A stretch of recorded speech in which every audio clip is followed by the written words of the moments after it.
Radio Sucesos 101.7 FM presenta su noticiero Sucesos con Milton Pérez y Verónica Larrea. Un periodismo libre para una democracia plena.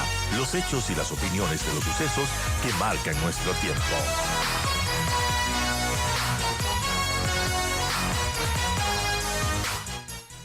Anoche el CAL decidió devolver el pedido de juicio político a los asambleístas proponentes para que sigan corrigiendo errores. Emilio Suárez, abogado constitucionalista, está con nosotros. Doctor, gracias por acompañarnos. Buen día. Esto de que sigan corrigiendo errores suena chistoso, porque ayer se dieron cuenta, inclusive, hablando de la asamblea, de que hubo errores en la amnistía a Leonidas Giza y a otro dirigente sindical y tienen que volver a votar después de hacer una rectificación. Entonces, están cometiendo muchos errores. Ese es el resumen de todo.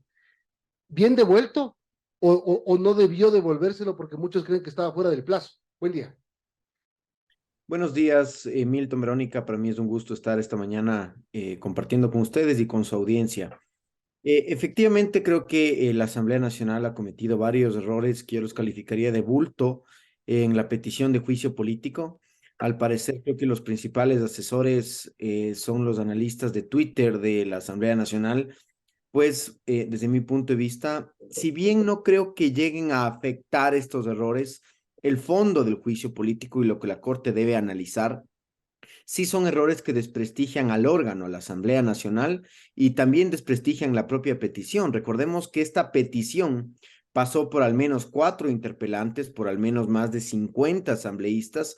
Luego se fue al Consejo de Administración Legislativa, el Consejo remitió a la Unidad de Técnica Legislativa y finalmente el CAL aprobó, es decir, pasó por media Asamblea Nacional y no se percataron de estos errores.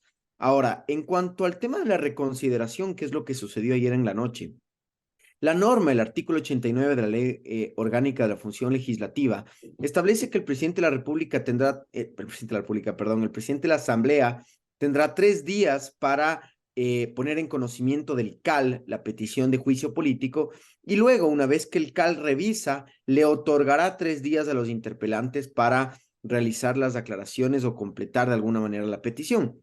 En este sentido, yo no encuentro una norma, y hay que ser aquí absolutamente objetivos, no encuentro una norma que le impida al CAL reconsiderar, es una atribución que tiene el CAL, que puede reconsiderar sus decisiones o en la misma sesión o hasta en la siguiente sesión. Entonces, lo que hicieron es reconsiderar en la siguiente sesión y mandarles a completar. No hay un plazo perentorio o algo que fenezca en este plazo que le han dado a los asambleístas interpelantes para que completen su petición. Así que no encuentro que sea un error. Obviamente, desde el punto de vista político se está intentando posicionar el discurso y creo que es un discurso válido porque, insisto una vez más, esto nada más deslegitima tanto la petición como al órgano. Es decir, ni siquiera el presidente de la República ha logrado deslegitimar como lo han hecho los propios asambleístas con sus errores. Ahora, ok, entonces, en la forma, el tema de devolverles para que rectifiquen y vuelvan a mandar, a su modo de ver está correcto. Pero como se fue presentando todo este pedido desde el principio, y vámonos al principio, cuando se conformó la comisión ocasional, que terminó presentando un informe que fue aprobado por 104 votos, pero ese informe finalmente tuvo cambios a última hora, ya no hubo el tema de traición a la patria, sino a la comisión por omisión. Así se aprobó un informe que termina en una cuchara, digamos, no hay más salida, ahí se quedó, porque además no es usado para el planteamiento de juicio que están haciendo ahora los asambleístas firmantes. Es decir, todo este camino ha sido marcado por este tipo de cosas que dan, por lo menos, marcan desconfianza. Sí, exactamente. A ver, creo que hay que tener claro que ese informe, que a mi juicio estaba muy mal elaborado, tenía varias falencias, entre otras le imputaban al presidente de la República la comisión por omisión de un delito que no cabe, que no existe la comisión por omisión. Es decir, yo no puedo cometer un delito de esa naturaleza por omisión, lo han dicho varios expertos en materia penal, han ratificado este criterio, y también se incluía el tema, que me parece incluso hasta gracioso, de traición a la patria. Sin embargo, es importante, Milton, dejar claro a la ciudadanía que ese informe, que tuvo 104 votos, no es jurídicamente relevante para el proceso de juicio político. De hecho, y hay que reconocer, la petición de juicio político, pese a estos errores de identificación normativa que me parecen errores de bulto de la Asamblea, la petición de juicio político es bastante mejor elaborada y estructurada que el informe del gran padrino que elaboró esta comisión multipartidista. Tiene temas bastante mejores. Si gustan, luego podemos hablar de, en cambio, cuáles son las falencias de la petición de juicio político. Sí, Sin embargo, el informe jurídicamente no tiene ninguna relevancia. Pudieron haber dicho lo que querían decir en ese informe, que no tiene ninguna relevancia para efectos del juicio político. Ahora, políticamente sí lanzó un mensaje poderoso que causó mucho nerviosismo. 104 votos, con 104 votos se aprobó ese informe. Para destituir, para censurar y destituir al presidente se requieren 92. Así que políticamente sí tiene un mensaje poderoso la aprobación de ese informe, más allá del contenido, porque ya salieron asambleístas del lunes siguiente a decir que ni habían leído el informe, que solo lo apoyaron, que solo firmaron, etcétera. Más allá del contenido, el mensaje político es el poderoso de ese informe. claro, unos dicen que habían leído el informe, que por eso votaron así, otros dicen que leyeron el informe, que es un informe débil, pero igual van a votar. Es decir, eso termina siendo político, porque dentro de lo jurídico, el análisis político, ¿cómo se desliga este tema? Porque los asambleístas dicen, y es lo que siempre vengo repitiendo, dicen muchos que no importa si al final al presidente se lo enjuicia por cohecho y por peculado, pero políticamente debe ser sancionado por cohecho y peculado. Sí, a ver, es que no importa que al presidente se le acuse de cualquier cosa, porque nuestra constitución, y es una constitución bastante particular, porque en otros ordenamientos jurídicos no existen estas limitaciones, al presidente de la República lo puedes enjuiciar por el cometimiento de delitos. Delitos que no deben ser probados, es algo importante que hay que destacarlo, pero no queda la subjetividad de la Asamblea al enjuiciarlo o no. ¿Por qué? Porque pasa por un filtro que a mi juicio es bastante poderoso, que es la Corte Constitucional, y la Corte debe verificar, y aquí viene un elemento importante, de la petición de juicio político. Ya olvidémonos del informe porque jurídicamente no tiene sustento en el juicio político, tiene un montón de errores de ese informe. Insisto, no es más, creo que la petición de juicio político sí se tomaron algo más de tiempo para al menos estructurarla correctamente más allá de la identificación de los artículos. Y en la petición de juicio político, la Corte verifica dos cosas. Verifica que se hayan cumplido los requisitos formales, que la verdad no son muchos, es decir, que tenga las firmas, que esté identificado el sujeto acusado, etcétera. O sea, no son mayores requisitos. Pero el segundo tema que revisa la Corte es realmente relevante. La Corte verifica que los hechos, es decir, que hayan unos hechos que impliquen el cometimiento de un delito y que este delito haya cometido el presidente de la República. Y este último elemento es el que yo, de lo que he podido verificar, no existe en la petición de juicio político. Existen hechos graves que se denuncian en la petición de juicio político y que están siendo investigados por la Fiscalía. Existen delitos que eventualmente podrían encajar en una concusión o un peculado, que son los delitos que se identifican en el juicio político, pero yo no encuentro el nexo causal con el presidente de la República. ¿En dónde está? A ver, al presidente se le acusa de concusión. ¿Qué es concusión? Para hablar así de forma simple, es que el presidente pidió sobornos, ya sea directamente o a través de un tercer funcionario. Efectivamente, en la petición de juicio político se intenta relatar que los funcionarios del señor Luque, el señor Ítalo Cedeño, cometieron concusión porque solicitaron plata, pese a que hay para mí otro tipo de delitos como un tráfico de influencias, de alguna cosa así, o venta de cargos públicos, pero bueno, digamos que estos funcionarios cometieron estos delitos. Sin embargo, nunca se establece el nexo del presidente, nunca se dice que el presidente le solicitó al señor Luque o al señor Cedeño, perdón el quiteñismo que voy a utilizar, que le den pidiendo plata para él beneficiarse. Eso no existe en la petición de juicio político y para mí es un error grave. ¿Por qué? Porque la Corte solo verifica esto. La Corte no verifica si hay pruebas, está impedida de verificar si hay pruebas, no verifica si el presidente de la República es culpable, tampoco verifica eso, solamente verifica que hayan hechos que implican el cometimiento de un delito y que este delito lo haya cometido el presidente. Este último elemento yo no lo encuentro en la petición de juicio político.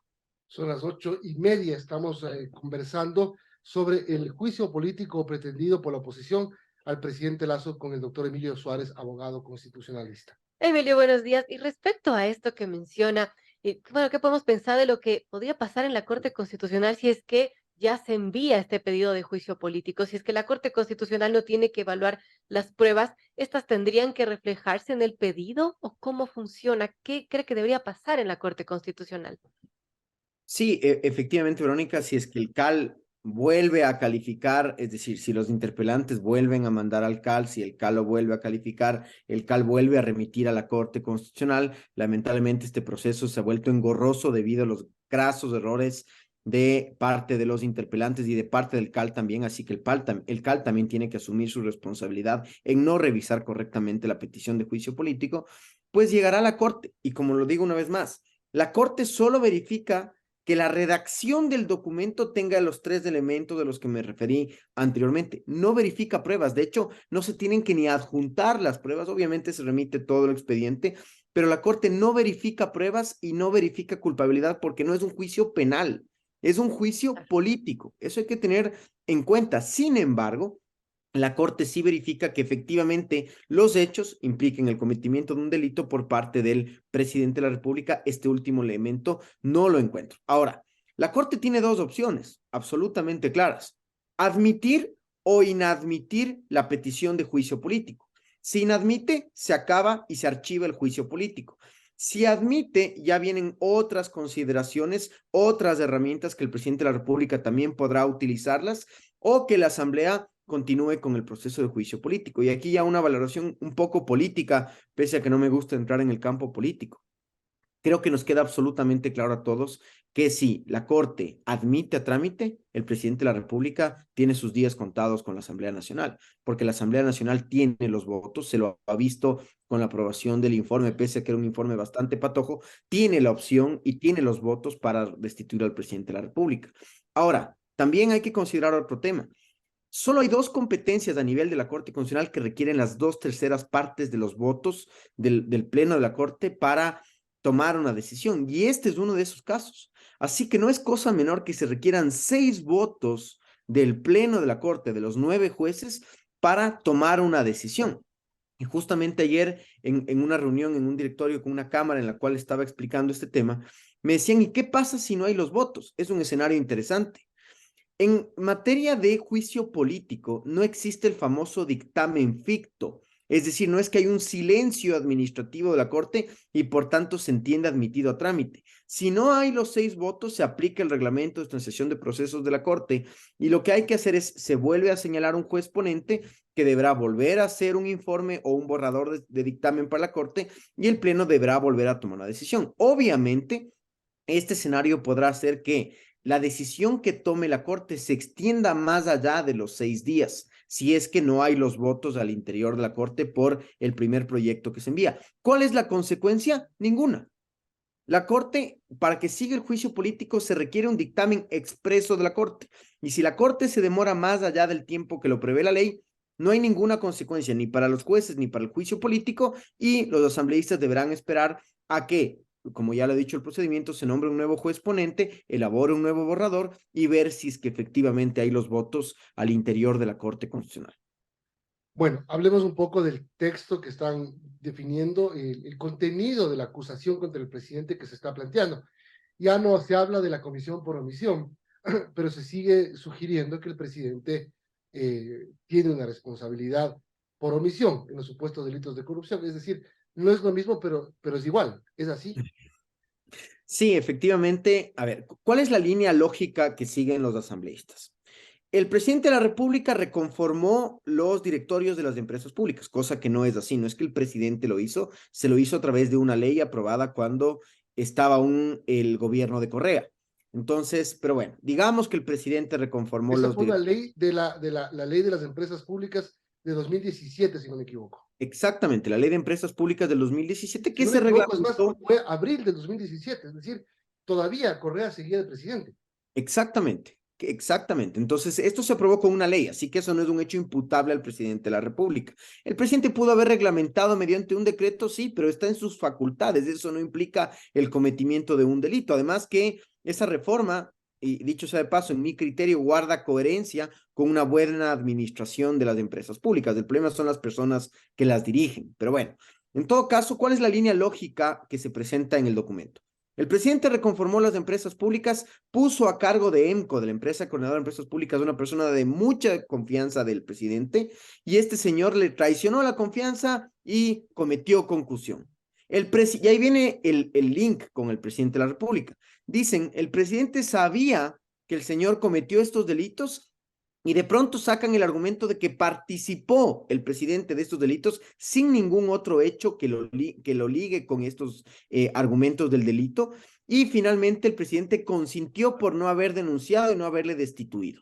El no haber denunciado o el no haber destituido pueden implicar infracciones por parte del presidente de la República, pero de ninguna manera concusión. Recordemos una vez más, concusión es que el presidente de la República solicitó sobornos, ya sea directamente o a través de un tercero. En ninguna parte del documento ustedes van a encontrar que el presidente le dijo a Luque que por favor le solicite a X o Y contratista el pago de sobornos a favor del presidente de la República o incluso a favor del señor Luque. Que el señor Luque haya cometido un sinnúmero de delitos, eso no está en discusión en el juicio político. Es que hay un segundito, ahí es cuando se les pregunta a los asambleístas, a algunos asambleístas le dicen, pero ¿dónde está que el presidente pidió el dinero que participó en el acto de corrupción? Y la respuesta siempre termina siendo, es que este no es un juicio penal, eso lo determinará la justicia, este es un juicio político. Y estoy de acuerdo, no es un juicio penal, no se requieren pruebas, no se requieren culpabilidades en este caso, pero efectivamente el artículo 129 de la Constitución establece que el presidente podrá ser enjuiciado cuando cometa delitos. Entonces, Y estos delitos deben ser determinados políticamente, no penalmente, porque el grado penal tiene una rigurosidad superior, de acuerdo, pero la Corte sí debe verificar que los hechos que se le imputan al presidente impliquen el cometimiento de estos delitos, nos guste o no. A mí el sistema de juicio político en el Ecuador no me encanta, pero está previsto en el ordenamiento jurídico y hay que respetar el ordenamiento jurídico. Tenemos que empezar a respetar el ordenamiento jurídico, tanto por la Asamblea como por el resto de funciones del Estado. ¿qué pasa si al final, en este escenario, al presidente Lasso se lo destituye por estos delitos en aplicación del 129.2 y después hay un juicio y la justicia determina que el presidente Lasso no tiene ninguna responsabilidad en estos delitos? ¿Se habrá destituido a un presidente de gana? Es probable, es altamente probable que eso suceda. Sin embargo, la Constitución expresamente establece que no se requiere enjuiciamiento penal previo para el enjuiciamiento político. Son dos tipos de responsabilidades. Así que si la justicia penal luego dice que el presidente Lasso o el señor Lasso en su momento no cometió esos delitos, pero fue juzgado políticamente, las consecuencias no, más bien dicho, no existen consecuencias dentro del ámbito político. El señor ya fue removido del cargo que ostentaba en ese momento sin ninguna consecuencia por la Asamblea. 8:38, estamos conversando con Emilio Suárez, abogado constitucionalista. Emilio, y una pregunta final, porque el tiempo se nos viene encima, respecto a estos errores que ha cometido la Asamblea, los asambleístas en este pedido de juicio político. Mucho también se ha hablado de que, bueno, si no corrigen estos errores, obviamente si lo presentan con errores se les puede caer, pero también si es que reconsideran y mandan a subsanar, vician el juicio y ya precluiría el plazo de 3 días. ¿Usted cree que es así? No, la verdad es que uno debe revisar a conciencia el 89 de la Ley Orgánica de la Función Legislativa y este artículo establece que una vez que el juicio político llega a conocimiento del presidente, porque se lo presenta al presidente, él tiene 3 días para que el CAL lo revise y tome la decisión que corresponda. Si el CAL decide mandar a completar, los asambleístas interpelantes tienen 3 días para completar. Entonces no hay un plazo perentorio para que el CAL remita a los interpelantes para que completen. Ellos, una vez que se manda a completar, ellos sí tienen 3 días para completar la petición, pero no existe un plazo perentorio para que el CAL. Yo creo que, insisto, más allá de las discusiones políticas y el posicionamiento político que se quiera poner a estas circunstancias, el tema no debería, la discusión jurídica no debería girar en torno a esto, sino que debería ser que no existen este nexo causal necesario para que exista el juicio político. Obviamente, políticamente es conveniente para ambas partes posicionar los temas. Por ejemplo, por parte de la Asamblea están queriendo posicionar que el presidente no puede activar la muerte cruzada cuando ha iniciado el juicio político, cosa que no dice ninguna parte del ordenamiento jurídico ecuatoriano, pero se está queriendo posicionar ese escenario tal y como pasó en el Perú. Entonces, la verdad es que son discursos políticos, posicionamientos políticos que los entiendo, pero jurídicamente no tienen un grado de razonabilidad.